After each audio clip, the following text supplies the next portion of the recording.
How to become a project manager.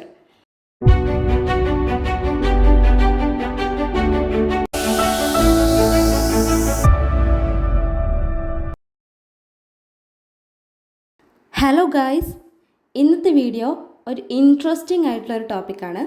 How to become a project manager. ഒരു fresher site engineer അല്ലെങ്കിൽ ഒരു fresher civil എഞ്ചിനീയറിൽ നിന്ന് എങ്ങനെ നമുക്കൊരു പ്രൊജക്റ്റ് മാനേജറിലേക്ക് മാറാം. ഓക്കെ, അപ്പോൾ ഒരു സിവിൽ എഞ്ചിനീയറിൽ നിന്ന് പ്രൊജക്റ്റ് എഞ്ചിനീയറിലേക്ക് മാറാൻ 4 സ്റ്റെപ്സ് ആണുള്ളത്. Step 1 site coordinator, step 2 site engineer, step 3 site supervisor and then we can go to the project engineer. ഒരു സൈറ്റ് എഞ്ചിനീയറുടെയും ഒരു സൈറ്റ് സൂപ്പർവൈസറുടെയും റെസ്പോൺസിബിലിറ്റീസ് എന്ന വീഡിയോ ഓൾറെഡി നമ്മൾ അപ്ലോഡ് ചെയ്തിട്ടുണ്ട്. ഇനി എന്തിനാണ് ഒരു പ്രൊജക്റ്റ് മാനേജർ ആവാൻ ഇത്രയും ടൈം എടുക്കുന്നത്, അല്ലെങ്കിൽ എന്തൊക്കെയാണ് ഒരു പ്രൊജക്റ്റ് മാനേജറിന് വേണ്ട qualities? From a site engineer how can we go to directly to the project manager? അതിന് കുറച്ച് ക്വാളിറ്റീസ് അല്ലെങ്കിൽ കുറച്ച് സ്കിൽസ് ആവശ്യമാണ്. ഇവിടെ നമുക്ക് ബേസിക് ആയിട്ട് 2 സ്കിൽസാണ് ആവശ്യമുള്ളത്. Number 1 behavioural skills, number 2 technical skills. Okay, next എന്താണ് സ്കിൽ? What is skill? എന്തിലാണോ നമ്മൾ എക്സ്പേർട്ട് ആയിട്ടുള്ളത്? ഓക്കെ, ഏത് ടോപ്പിക്കിനെ കുറിച്ചാണ് നമുക്ക് നന്നായി അറിയുന്നത്, നമ്മൾ എക്സ്പേർട്ട് ആയിട്ടുള്ള ടോപ്പിക് എന്താണ്, അതാണ് നമ്മുടെ സ്കില്ല്. നമ്മൾ നമ്മുടെ knowledge day by day renew ചെയ്യണം, or accept knowledge every day. Okay, then first skill set is behavioural skill. Okay, ഇതിൽ ഫസ്റ്റ് ബിഹേവിയറൽ സ്കില്ല് ഫസ്റ്റ് നമുക്ക് കമ്മ്യൂണിക്കേഷനാണ് വേണ്ടത്. എവിടെയാണ് നമ്മൾ സ്റ്റക്ക് ആവുന്നത്? ഏത് ലാംഗ്വേജാണ് നമുക്ക് ബുദ്ധിമുട്ടുള്ളത്? നമുക്ക് കമ്മ്യൂണിക്കേറ്റ് ചെയ്യാൻ ആവശ്യമായ ലാംഗ്വേജസ് അറിഞ്ഞിരിക്കണം. You should know more languages to communicate. എനിക്ക് തോന്നുന്നു ഈ ഒരു കമ്മ്യൂണിക്കേഷൻ എന്ന് പറയുന്നത് ഏറെക്കുറെ ആൾക്കാർക്ക് വളരെ ഡിഫിക്കൽട്ടായിട്ടുള്ള ഒരു കാര്യമാണ്. കുറേ ആൾക്കാർക്ക് സംസാരിക്കാൻ പറ്റില്ല, സംസാരിക്കാനുള്ള കോൺഫിഡൻസ് ഉണ്ടാവില്ല. അപ്പോൾ കമ്മ്യൂണിക്കേഷൻ സ്കില്ല് നമ്മൾ ഡെവലപ്പ് ചെയ്യണം. ഒരു കണ്ണാടിയുടെ മുന്നിൽ നിന്ന് try to speak something and increase your confidence level. Time എടുക്കും, എന്നാലും practice is the best solution. Practice practice practice.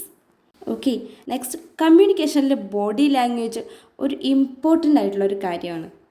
That like straight ആയിട്ട് നടക്കുക, സ്ട്രൈറ്റ് ആയിട്ട് ഇരിക്കുക, eye to eye contact with a pleasant smile. അപ്പോൾ കമ്മ്യൂണിക്കേഷൻ സ്കില്ല് ഡെവലപ്പ് ചെയ്യുമ്പോൾ body language കൂടി correct ചെയ്യാൻ ശ്രദ്ധിക്കുക. നെക്സ്റ്റ് സ്കില്ലാണ് motivation. You really need a self motivation. നമ്മുടെ ലൈഫിൽ നമ്മൾ ഡിസ്കംഫർട്ടായിട്ടുള്ള അല്ലെങ്കിൽ നമുക്ക് ആക്സെപ്റ്റ് ചെയ്യാൻ പറ്റാത്ത, നമ്മളെ മെൻ്റലി ഡൗൺ ചെയ്ത കുറേ കാര്യങ്ങളുണ്ടാവും, കുറച്ച് മൊമെൻറ്റ്സ് ഉണ്ടാവും. സോ അപ്പോൾ നമ്മൾ എന്താ ചെയ്യുക? We go some places where you feel happy. എവിടെയാണ് നമ്മൾ ഹാപ്പി ആയി ഫീൽ ചെയ്യുന്നത് അവിടെ ഇരിക്കുക. Take a deep breath. നമുക്ക് ഇൻട്രസ്റ്റിംഗ് ആയിട്ടുള്ള ഡിഫറെൻ്റ് ആയിട്ടുള്ള എന്തെങ്കിലുമൊക്കെ ആക്ടിവിറ്റീസ് ചെയ്യുക. So this is the key area where you need to be self motivated. ഇപ്പോൾ നിങ്ങൾ മോട്ടിവേറ്റ് ആവാതെ എങ്ങനെയാണ് നമ്മൾ മറ്റുള്ളവരെ മോട്ടിവേറ്റ് ചെയ്യുക? നിങ്ങളുടെ ഫ്രണ്ട്സിനെ, സ്റ്റാഫിനെ, എൻജിനീയേഴ്സിനെ. So self motivation will inspires to motivate other people. Okay, then next third skill is problem solving skill. എന്താണ് പ്രോബ്ലം സോൾവിങ്? പലതരം പ്രശ്നങ്ങൾ നമുക്ക് ചുറ്റുമുണ്ട്. നമ്മൾ ആ പ്രശ്നം നോക്കണം, എന്നിട്ട് അതിൻ്റെ പരിഹാരവും.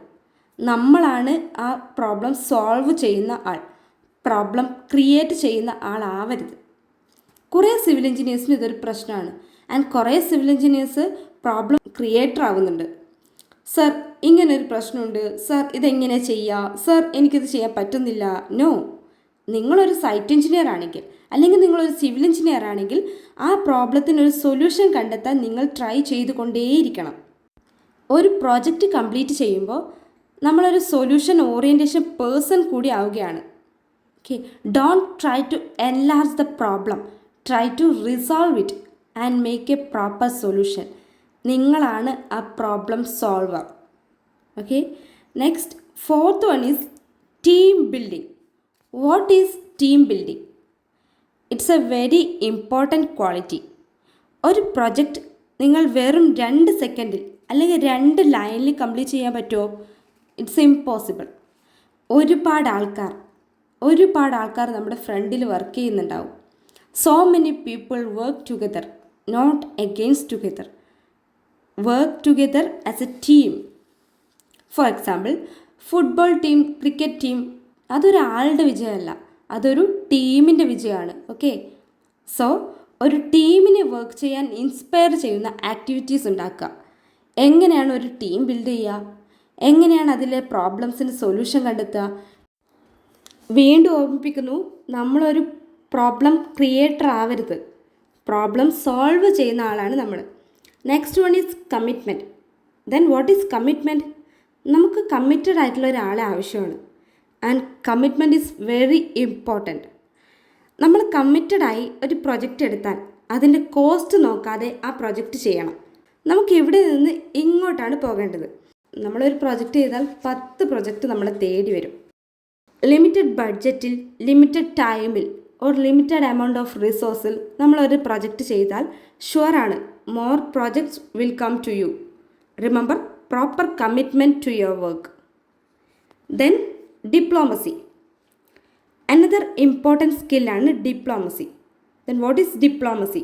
ഫോർ എക്സാമ്പിൾ, നിങ്ങളുടെ ബോസ് ഭയങ്കര ദേഷ്യത്തിലാണെന്ന് വിചാരിക്കുക. അപ്പോൾ ആ ദേഷ്യം കുറയാൻ കുറച്ച് ടൈം കൊടുക്കുക. തിരിച്ച് അതിനിടയിൽ നിങ്ങളും ഓരോ പ്രശ്നങ്ങൾ ചെന്ന് പറഞ്ഞാൽ ആ ദേഷ്യം കൂടി വരികയേ ചൊല്ലൂ. So diplomacy means solving the problem with polite and less amount of friction. The next skill set is technical skill. First one is behavioral skill. The next one is technical skill. What are the technical skills? PowerPoint, Word, Excel, MS Office, especially typing skill. Now type something daily for practice. Start to type now. കുറേ ആൾക്കാർ ഇപ്പോഴും search ചെയ്യുന്നു. Where is A? Where is P? Where is Q? ഇതാണ് പ്രശ്നം. So daily type ചെയ്യുക. Typing speed increase ചെയ്യുക. Next, you need to learn Revit, CRM system. നിങ്ങളൊരു project മാനേജറിന് ആവശ്യമായ ടെക്നിക്കൽ സ്കിൽസ് ഡീൽ ചെയ്യുക. മൈക്രോസോഫ്റ്റ് പ്രോജക്റ്റ് മാനേജ്മെൻറ്റ് സോഫ്റ്റ്വെയർ പഠിച്ചിരിക്കണം. Choose the right tool at the right time. I think Microsoft Excel വെച്ച് നോക്കുമ്പോൾ Microsoft project comparatively simple ടൂളാണ്. It's very helpful to understand certain basic principles of planning and അത് പഠിക്കാൻ എല്ലാവരും try ചെയ്യുക. Few other tools like Revit, Tekla mainly preferred to industrial project, Revit architecture, Revit structure, Revit MEP, etc. ഒരു manager എന്ന നിലയിൽ നിങ്ങളൊരു project deal ചെയ്യുകയാണെങ്കിൽ അതിനാവശ്യമായിട്ടുള്ള fund, equipments, resources, materials, labours, staffs, accountants, ഇതൊക്കെ നിങ്ങൾ മാനേജ് ചെയ്യണം. If you are really want to work together. നമുക്ക് BIM പോലെയുള്ള സെർട്ടൈൻ സിസ്റ്റംസ് ആവശ്യമാണ്. അത് നമ്മളെ ഹെൽപ്പ് ചെയ്യുന്നു, നമുക്ക് റൈറ്റ് ഇൻഫർമേഷൻസ് തരുന്നു.